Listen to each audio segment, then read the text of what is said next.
Yeah. Hi guys, good morning or good afternoon. This is Armine from Manifest with Armine. Nice to see you guys. I'm not sure when we're posting this, but I'm sure it'll be soon.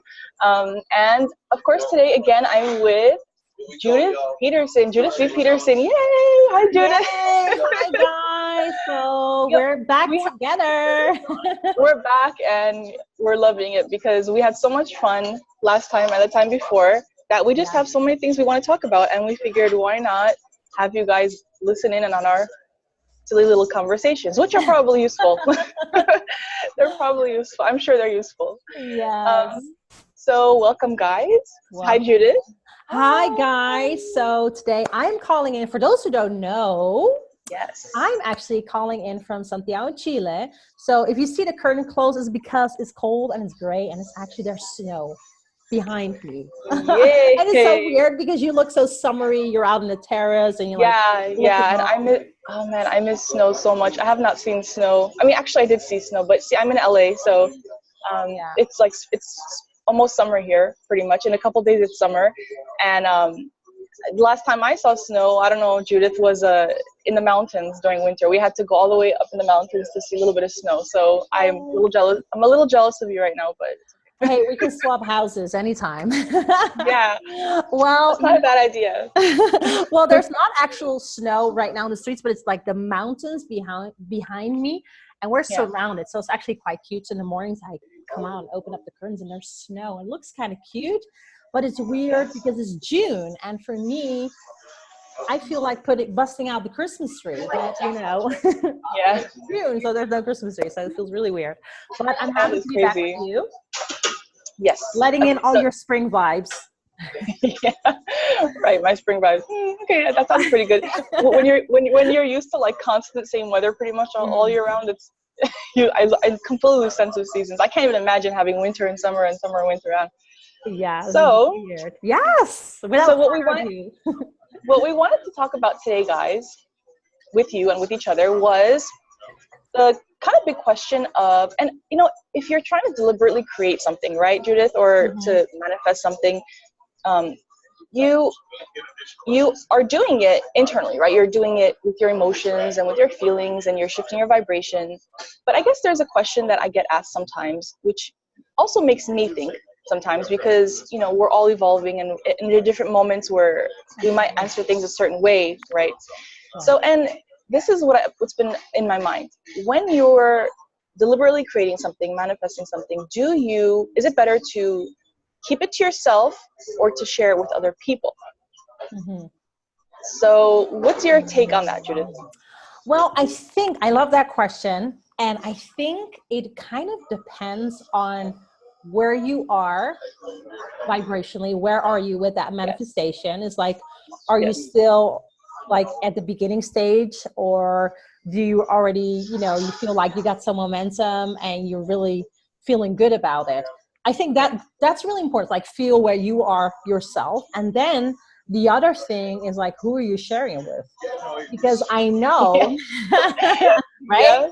Because I know that I can share something that a lot of other people would think is outrageously big or delusional. I can share that with you because I know we're on the same vibe and we can have an open conversation. But that doesn't mean I would just share it with anyone. Right? So I would say my answer to that is like, well, to my close law of attraction friends, I would probably share it as soon as I feel comfortable about it. And with people that are not so much into law of attraction, I would probably wait a lot longer if I would tell it at all. Yeah. What about you? Yeah. I agree.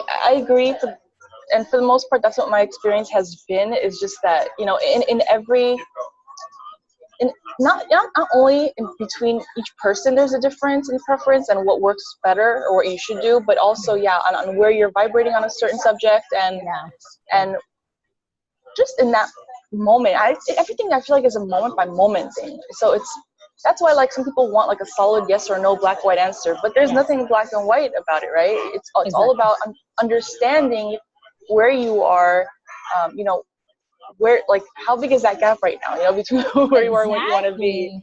Yeah. Exactly. And yeah, and also, like, if you are raised in an environment, or if you have had friends in the past or currently who tend to shoot things down as soon as you say it, obviously you're not going to want to share your dreams and your most, like, you know, things that you're most, like, excited about. Because I mean, things are a little different now, and I'm thankful for that. But before, especially before, like, even for, like, my adult years, not just teenage years, but adult years, until even a couple of years ago, I would get discouraged really quickly.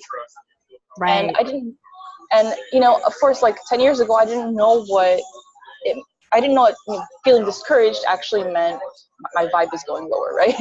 Right. Because discouragement and fear are on the same type of vibration, right? It's on the same frequency.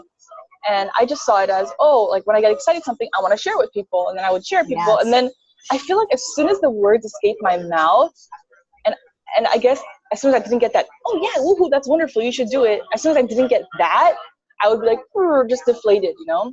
I feel like, okay, what I'm feeling and what they're feeling is not the same thing, and they're maybe older than me, or they're maybe more experienced in something than me. Even if it wasn't experienced in the thing that I want to manifest, it didn't matter. Like, I just felt like, oh, okay, they're probably right, and I would just, like, brush everything off. So yeah, the bigger things that I have created in my life deliberately, like, manifested, were things that I kept to myself. And sometimes towards then, yeah, I would never really bring it up myself, like, hey, because honestly, I don't have a lot of friends, like, locally who are that experienced a law of attraction. And this is why I'm trying to build my local community a little more, because I love talking to people like you know, overseas, and, you know, who understand me and I understand you on a different level. That's why I want to kind of build my local community more of, like, friends who. So yeah, and sometimes towards the end, I wouldn't, like, bring it up with friends. However, if a topic came up with them, then I would know that I would feel different about it. And that's kind of the key, right? To know that you feel more natural about it. So more important than sharing it with them for me was not feeling discouraged. If they could talk about a topic, even if it was a negative way, like, oh yeah, you know, it's hard, starting business is hard now, or whatever. And let's say I was, you know, at that point just trying to start business, or thinking of a business idea. And before I would have been discouraged when the gap is big, right? But when the gap gets smaller, the gap gets smaller, and when you're there and you're in the vortex about it most of the time, then even whatever they say about it, even if they're, like, experts in business, you know, themselves, it wouldn't bother me. I'd just be like, they don't even know. Yeah, exactly. But that, you know, I think, again, I mean, we talk about, this comes back all the time, is like, how do you feel about it? Like, where are you right now on the emotional, you know, and where's your confidence? And I think, you know, confidence is another very interesting subject. And I think that also comes with the years. I mean, I feel like I sound super old when I say that, but I can tell a difference between, you know, myself, like 5 years ago, 10 years ago, 15 years ago. And it's like, you start figuring yourself out, like, what works for me, what doesn't work for me. And I think sometimes when we reach out to other people because we want to talk to them, we want to share with them, it's like, we should ask ourselves, like, what is the real reason we're sharing this? Is it because we are genuinely excited and we want them to join our journey, or are we looking for some sort of validation? Exactly. Well, that's what I was thinking. I don't know if that's what you're gonna say, but that's what was in my mind. Sorry.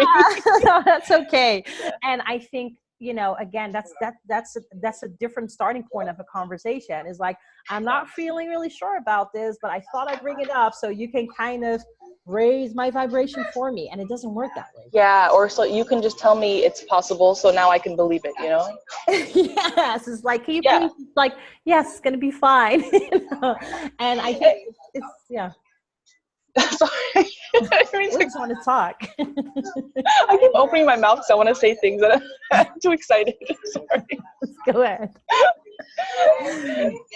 Sorry. Okay, this is what I was going to say. Sorry. Okay, so in the beginning when I was first coaching, I remember that some people, you know, really liked emailing or talking to me because I would keep their vision as my perspective. Like, I had no doubt that, you know, what they want to manifest is already a reality, right?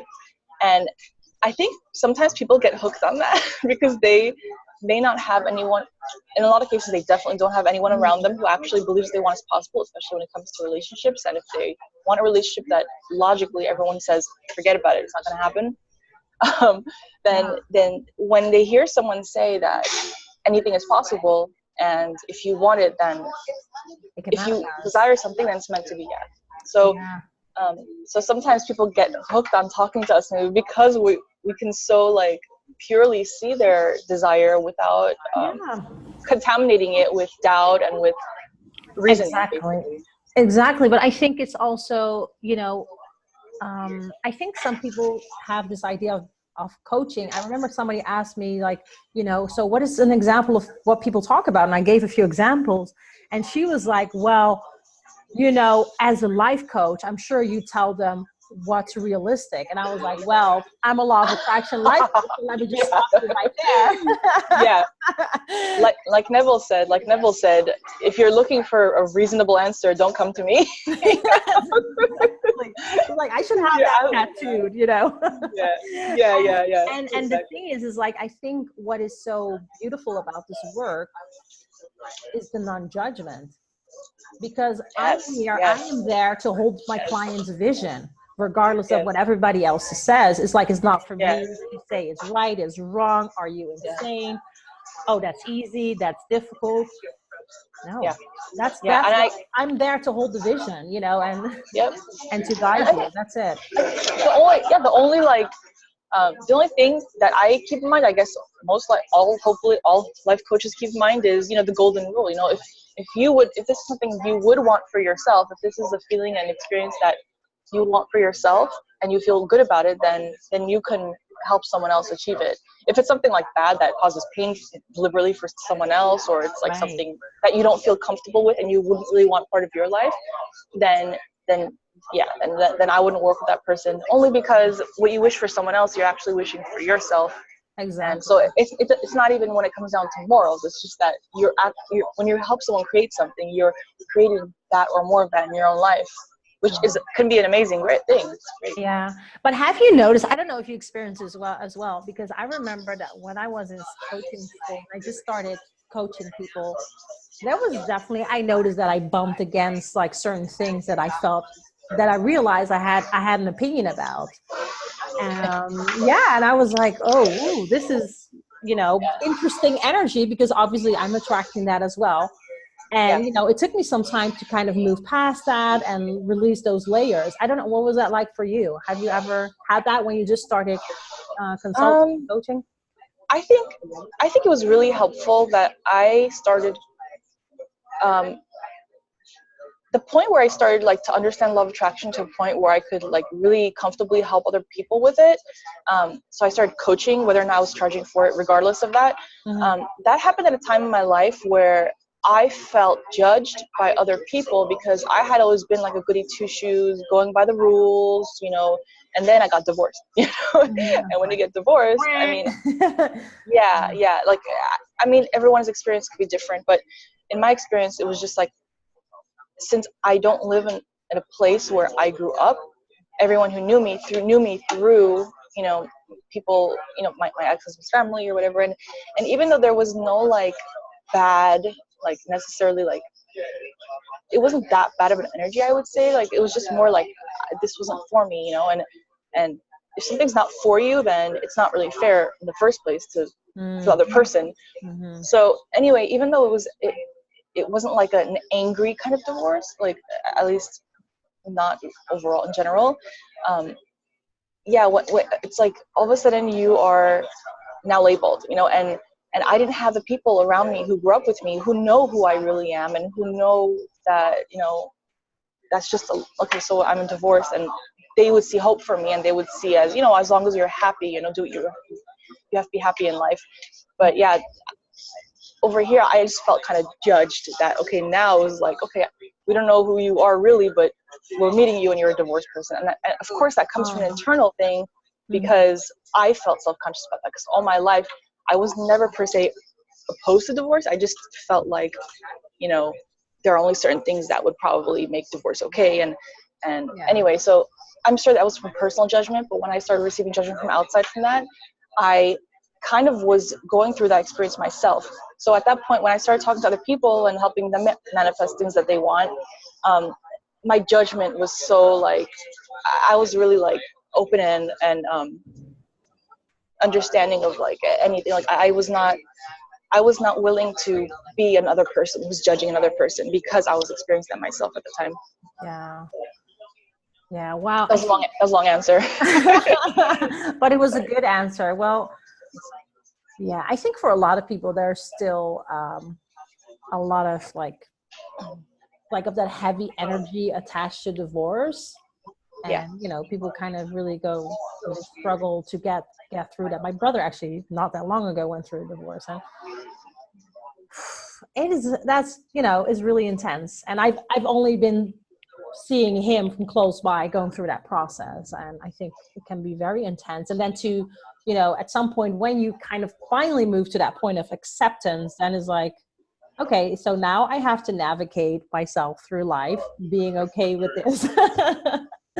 Right. Yeah, and especially like when you're a kid or when you're younger, when you're a teenager, when you're in your early 20s, it's very much like there's this like pure thing of like, you feel like a clean slate. Like you feel like maybe you might accept this a little bit, that you are worth more in some way because you are not soiled or ruined by certain experiences that you can't take back, Yeah. And that's kind of, I don't know if I really believed that before, but I must have like just automatically, like by default, believed that.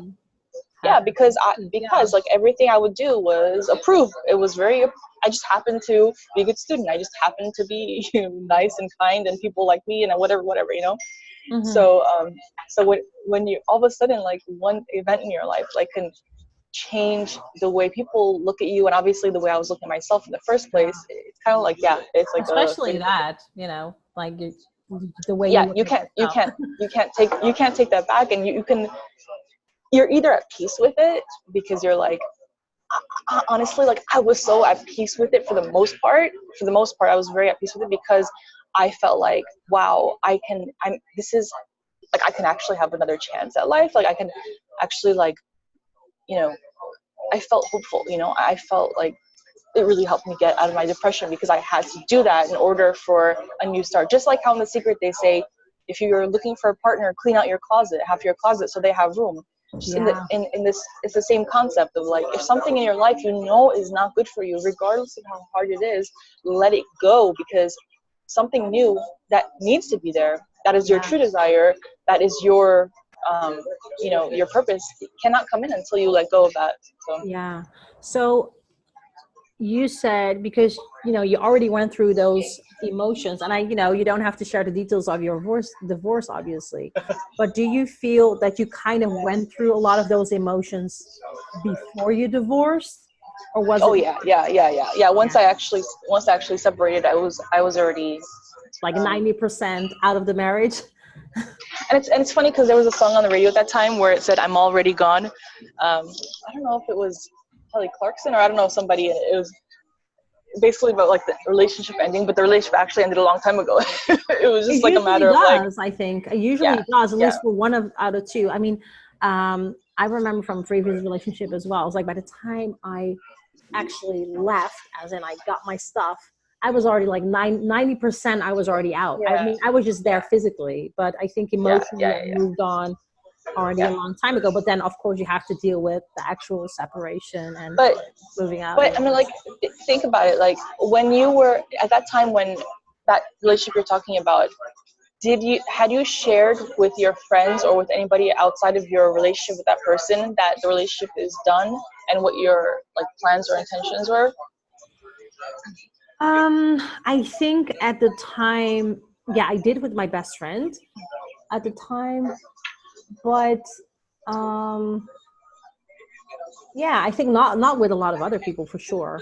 I mean, because again, I mean, I think it does, ending a relationship, I think for 99% of the people, it feels like failing, regardless how crappy the relationship is.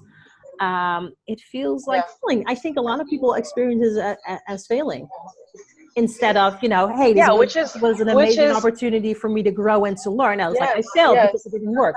Because if something doesn't work, we fail. And that's another belief. That's another belief that doesn't really serve us. It's like, that's kind of like the clean slate concept that I was saying, right? Of like, okay, I failed because I got into this relationship. I lived life in this relationship, and now the relationship's done. So I guess that was a waste, But exactly, no, like nothing's a waste. Yeah, nothing's a waste. No, it's not. Yeah. Because looking back, you're like, oh yeah, that made sense, because then I learned this and this and this, and I learned a lot of things from it. And clarity through contrast. Yep. Yeah, exactly. I literally used my past failed relationships to manifest the relationship that I have today. Because I remember at some point, I did like a partner profile, and I wrote down all the things that I didn't necessarily like in a relationship, poor communication or lying, cheating, all that stuff. It was like, well, okay, I'm very clear on what I don't want. So it was not a complete waste of time. You had told me that the night you met your husband, you had told your friend, I think you had told your friends, right, that I'm gonna meet my husband tonight, or something like that. You said, was that? It was actually, this was actually New Year's Eve. We went to watch the fireworks, and I told my friends, I'm gonna meet my husband this coming year in the summer. And I met him on the 6th of September of that year. So, and I mean, it was a whole story. I can do a whole video about it, but this was it was such an amazing process, like how I manifested him. And it was really actually it makes more sense in my mind, because when we say we manifested the person, it's like, well, that person existed already. It was just that we manifested our experience with them. So I mean, good point. Very good. Yeah. So that's that was the night that I declared it. It was New Year's Eve, and then in September I actually met him, and that will be 11 years ago this September. We'll be together for 11 years. Wow, nice. Yeah. Yeah. So did you tell anybody? Okay, so you did tell them, right? New Year's Eve that this year you're gonna find. I did tell I think 3 of my friends. Now, were they in on the whole process, or it's just that you said this to them when you had decided, and then the rest was like an internal journey only, or did you along the way keep them posted and like remind them that, oh, this is my intention? Well, no. So the 2 friends I was with that night, I made that declaration, and that was it. I think I playfully mentioned it I brought it up a few times, but I was so playful about it. So it was not like, oh my God, it's March, where is he? No, it was like a couple of times you're like, we kind of played around with the idea, because one of my other friends had the same intention for that year. So, something we were like, oh, wouldn't it be nice if, we played around with it. And then I have another friend, she's my best friend, and she wasn't there that night, but I talked to her about it. So I would say that I definitely shared things here and there, but very playful, So wouldn't you say that there's like this real telling thing of like, when you make a decision to manifest something, it's either like at that moment you either approach it playfully, or you approach it with like anxiety and tension of like, I have to make sure this happens. Yeah. See, so because when you approach it playfully, then you're already so close, like you're so closely aligned to having it, and you don't really entertain doubt. Because even if you're telling people, then when you're playful about it, there's really not enough. You're not allowing enough tension to be existing in you that makes you discouraged, or that makes you doubtful or fearful or worry about like, oh, what if I say something and it doesn't work out? What if I tell them it's gonna happen by summer and it doesn't happen by summer? You don't even feel that, because you're just playful about it, and and you're not even at that moment like looking for encouragement from them, because it's just like you're so excited about it in the first place, and you're light and free. Exactly. So Yeah, no, I was definitely not looking for encouragement. I was like, because it was just like, I just saw it as the game of life, that what Florence Yeah. almost Yeah. mentioned. Florence Scovel. Yeah. Scoville Shovel. She wrote about, and I thought of that book and the book, what's it called again? The Game of Life and how to play it. And I thought about that a lot. And that was just in the back of my mind a lot. Just play, just do what feels good. And yeah. Had you read that book at that point, or is this something you were looking back in retrospect? No. I already read it back then. Oh wow, okay. I did. Yeah, I already read it. And there was another book that, You Can Heal Your Life by Louise Hay. It's always been very influential to me because, she talks so much about affirmation and about positive thought. And it really helped me a lot, and I remember doing these affirmations, but very lightly, like, I deserve love. I'm ready to be with him, and I know he's ready to be with me. When you started those affirmations, were you already at a point where it felt pretty kind of believable to you, or did you have to work up to it? Well, to be really honest, I made a declaration, and for some reason, there was really no doubt in my mind that it was going to happen. I was just excited about how it was going to play out. Yeah, and some people, like, when you say that, and similar experience was mine also, but when some people might be hearing that right now, they might be thinking, oh, but see, I'm at a place where it's still hard for me. But mind you, before Judith and I got to the point where we were able to declare that and to feel good about a new good relationship, and to know what we want based on what we didn't want, right, based on the contrast, obviously, when we were still in other relationships, or even in the interim, like, we weren't probably in places where we could say those affirmations and feel good about it. It's just that what we're talking about is at the point where it already felt because the relationship I was in, well, if I can even call it a relationship, but before I met my husband, he was probably the worst unhealthy, painful relationship, and the breakup. Everything about it was so not like me. It was like, I remember thinking, how is this happening to me? Since I'm, so spiritual and I'm so, into energy, and I just couldn't figure it out. Yeah. But at some point, I decided to release that and use it as a tool. Yeah. Clarity through contrast. Because at some point I was so tired of analyzing, because I was out of the relationship. We weren't even talking anymore. He just like kind of cut me off completely. And I was still like, how did I get here? What happened? But the thing is, as a coach, as a consultant, you get better answers when you ask better questions. Yeah. Because the thing is, we ask ourselves what went wrong, and it's like, what went wrong? Well, I'll show you what went wrong, is what the universe says. It's so funny. It's so funny because when we ask ourselves those questions of like, what am I supposed to do now? Or like, tell me, God, tell me what am I supposed to do? Universe, show me what I'm supposed to do, or tell me what I did wrong, or tell me whatever. And it's funny because we ask those questions like on and off throughout our lives, and we ask them so strongly that we refuse to listen, to stop and just step into receiving mode and of the answer to that question, because usually the answer is right there, and we're just not. We're so like maybe seeing ourselves, like feeling sorry for ourselves in that moment, or just basically being the asker, right? Like, you're being the asker and you're feeling sorry for yourself. You're seeing yourself as the asker. You're seeing yourself as confused, as frustrated. But it just takes a little bit of shifting your vibration to receive the answer. Yeah, for real. And I mean, I think, like you said, when you're in that space, it can feel like a quantum leap, to get there. But it is possible. It's definitely possible. And I think, again, it's about asking yourself better questions, more powerful questions, because we just repeat the same thing.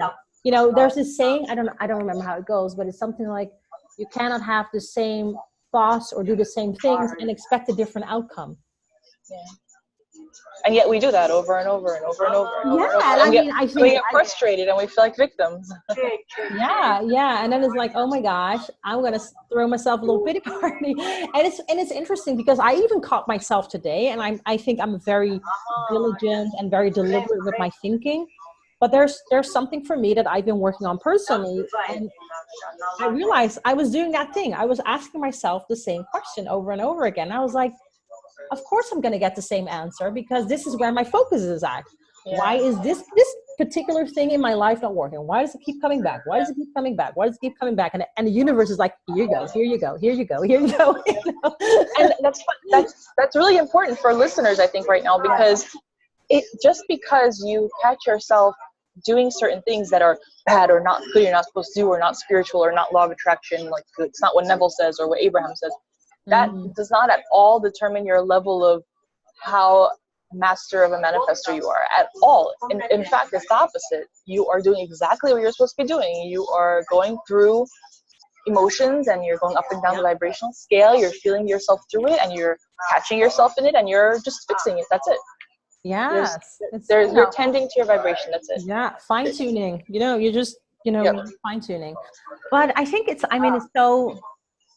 so interesting. And I think it's so important to be honest about, what you want. I think it's important to be very brave about what it is that you really, really want. Did you say really brave? Brave, yeah. Because I think a lot of us shy away from expressing what we want because, it might be embarrassing, it might be too much, it might be too weird. But I think it's important to be brave about what we want. And I think it's also important to be honest about what we are willing to give in relationships. So, what are we getting? Yes, but how are we showing up in relationships?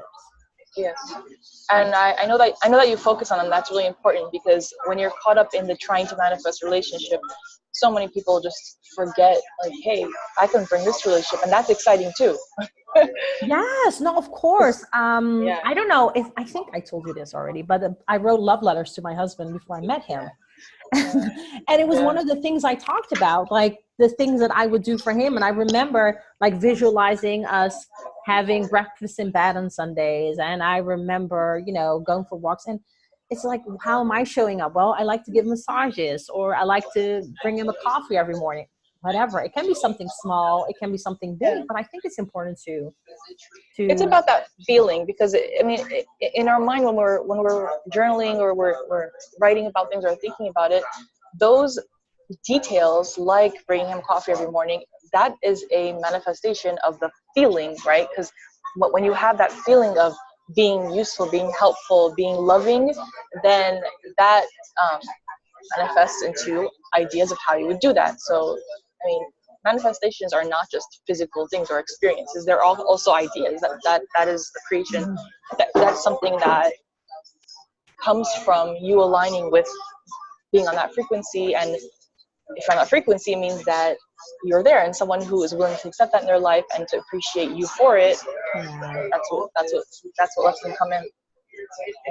So before we wrap things up, yes, where is your significant other? Law of attraction, because you mentioned it a little bit before, but does he believe that he manifested you as well, or does he have a different perspective on the whole thing? He says that well, he must have, right? That's what he says. He's like, I must have. He's like, because I remember when I was like younger, like a young boy, I guess, I don't know. He's like, of course I would have those feelings of like, at night in bed, like you want that feeling of being with somebody who you feel good about. And according to him, he had never experienced that before. And the weird thing is that when I came out of my relationship, he just came out of his relationship. And his was not as long as mine was, and it wasn't a marriage, but it was very according to him, it was a very unpleasant relationship, and he had a lot of contrast there.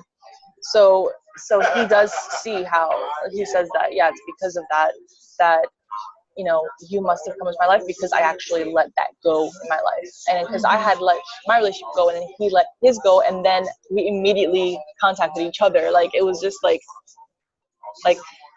What does Abraham say?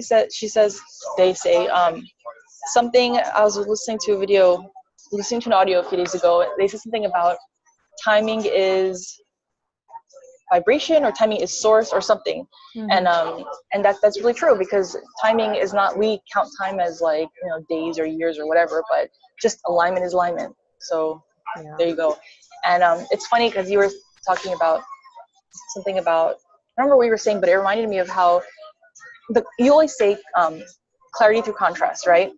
And we had actually met when we were 18 years old. Well, we met when we were 17 through a mutual friend, but the first time we actually saw each other and spent time together at all was when we were 18 years old. I did not know that. Was it in the States? It was when I was visiting LA from New York with my sister. And see, he knew that I was sort of in a relationship with somebody else at that point.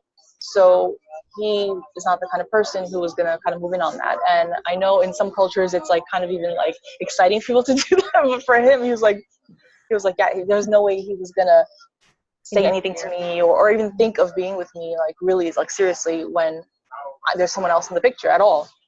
So what happened was we just missed being with each other because he didn't know that I would have been interested in him, and I didn't know he would have been interested in me in that way at all. And even now, like sometimes, like maybe more arguing or just playing around, he'll be like, you didn't give me a chance. You didn't give me a chance when we were younger,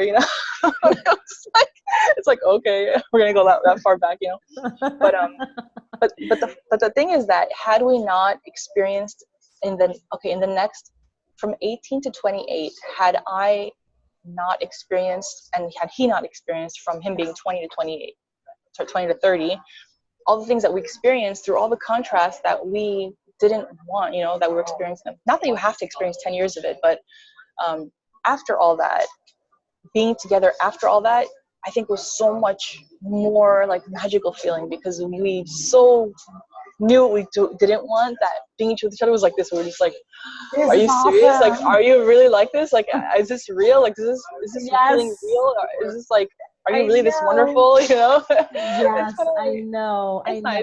It's such a good feeling. That's funny you say that, because I had that feeling very strongly. Both me and my husband, when we met each other, we'd be like, oh my God, this is awesome. This is amazing. I mean, we had a little bit of a long distance thing that we had to figure out, but we were both like, this is pretty sweet. Like, wow. Yeah. It's just like being in amazement. And you were asking me, but I should ask you, like, I know we should wrap up, but I really want to hear, like, what does your husband say about like the law of attraction, and does he get the whole how you manifest each other, or is he more like logical about it? No, well, yeah, he's a little bit logical about it, for sure. Yeah, but he's also mine. He's very used to, me doing my spiritual work. And then I notice, especially, there's a lot of things going on in our lives. And then when we have this flow of abundance, like good things happening, and he comes to me, he's like, is that you? Have you been working something in? Yes. And yesterday we kind of manifested something unwanted, but it was kind of funny. And he was like, you're a very powerful creator. Maybe you should stop telling the universe things. Yeah. And so the thing, he's not sitting there and vision boarding and meditating like as passionately as I am, but he's definitely open to it. And he definitely appreciates my enthusiasm for sure. And about the manifestation, he just thinks it's so funny that I wrote him love letters before we met, and he thinks it's funny that I had this vision board and I bought lingerie and like all that stuff before I met him. He's like, yeah, okay, well, it worked. I'm happy this all worked out. Exactly. I'll take it. And that's funny, because like that's kind of the natural approach to it, and it's funny because if we're not so insistent on how things we want are going to manifest, then that is kind of how, like, it's looking back on it, it's just a good memory of how we got to that vibrational state of allowing the relationship to unfold completely. And when it comes to like how it happened, like people who haven't maybe experienced that yet and they're on that path of wanting to allow that into their life, they put so much more importance on the how's it going to happen or whatever. But once it's done, you realize that it's just all about the feeling. That's it. And the entire journey was about the feeling, and it doesn't really matter at that point how it happened. It's just about how exciting it was along the way. Yeah. And I think, the feeling and just the excitement, really, the joy of the journey, really. And, I don't think I ever told you this, but me and my husband, we met each other in Barcelona. And the funny thing is that he lived in Barcelona, Spain. And I lived in Barcelona, Spain too, but I had moved away and I went back for a weekend, and that's when we met. So we pretty much, for one year. Oh, I did not know that. Yeah. So for 1 year, we both lived in that city in the same neighborhood. And wow. So I thought all that time you were there and did not meet him, and then you went back for how long did you go back for? I just went for a long weekend. I just went to see some friends. For a long weekend. Yeah, I just went for a long weekend. But think about someone who has not yet manifested the relationship they want, let's say, okay? And then look at how hung up, even us in different stages manifesting different things in our lives. We might think, I was there for a whole year, I didn't manifest a relationship, I wanted blah, blah, blah, blah, right? It's all just a bunch of feeling sorry for ourselves. But you happen to be there during the right weekend where you did meet him, that just goes to show that when it's meant to happen, it'll happen. And it's meant to happen. Exactly. And the thing is I didn't go to Barcelona I have to meet him now because I said I was going to meet him in the summer. No, because you had no idea where you would meet him, right? I mean, technically. No, because I just kept telling myself he's already there. He's already born. He's already here. I just need to call him in. I just need to be open up to it. And that's exactly what happened. And I walked in, or I was in a place, he walked in, and I was like, oh, wow. And then we hit it up straight away, and the rest is history. You summoned him into your my kingdom. Into your area, into your zone. Yeah, that was so funny. That's really funny. It still is a very magical story. And sometimes you kind of forget how cool it was because we've been together for 11 years, so you go. It becomes natural. It's your story, and now we have children and we have businesses, so we have things that we do and day-to-day responsibilities. But it's important to tune into the magic, together. Yeah, and it's funny because every time I think about the story of how we came together, it makes me go back to that feeling. And of course, I still feel that feeling with him when I'm not thinking about the process of how we got together, but especially when I'm thinking about the story and how just the feeling of the whole thing and how it worked out and how wonderful it is, then it makes you want to just go and be oh, hi, Yeah, we should do another video on more about the love thing, because I think a lot of people are interested. If you guys are interested in that, make sure you comment below if you want the love video about more details about how Judith and I work that magic. Yes, please do. Thank you guys for watching. Thank you, Judith. Bye. See you guys next time. Bye. Sorry, I have to open up the door quickly. 1 second.